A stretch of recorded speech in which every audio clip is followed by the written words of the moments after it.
For me, hindi siya nagpapakatotoo. Kung usapang laro, magaling siya maglaro. Pero, madumi siya maglaro. Sa kanyang pagbabalik sa PBB, talagang nagpakilalang muli ang housemate na si Therese matapos magbigay ng maanghang na komento sa housemate na si JM.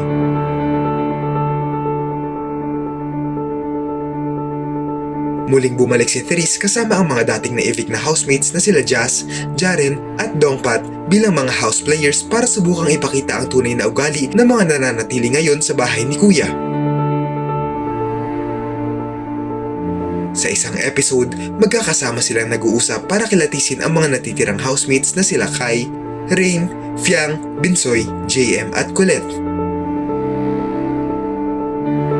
Kanya-kanya silang nagbigay ng komento sa bawat isa, pero nang pag-usapan na si JM ay talagang na-real talk nila ito. Ayon kay Patrick, nararamdaman niyang marami pa itong tinatago at para naman kay Therese, hindi siya nagpapakatotoo. Dagdag pa niya, magaling maglaro si JM pero marumi siyang maglaro. Ito, sinimulan na rin nila ang kanilang diskusyon. Talogan tayo, first ano man lang. He has a goal. And he's really good at strategy.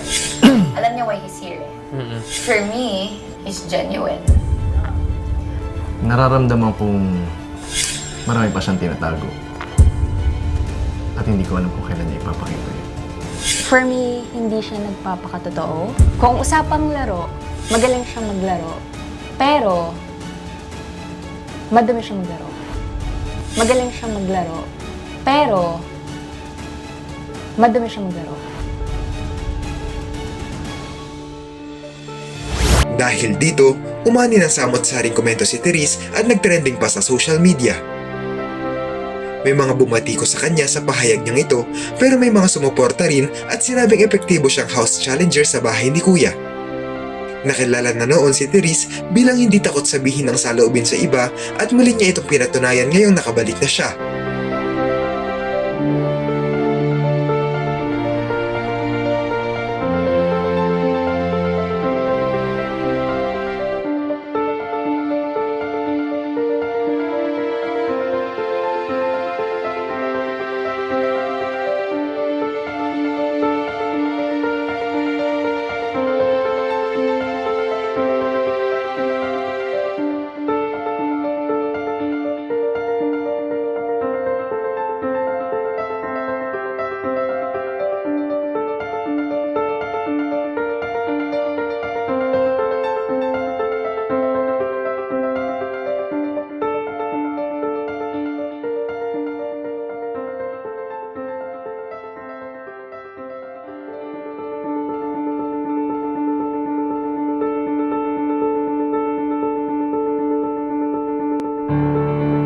Ano ang masasabi niyo rito?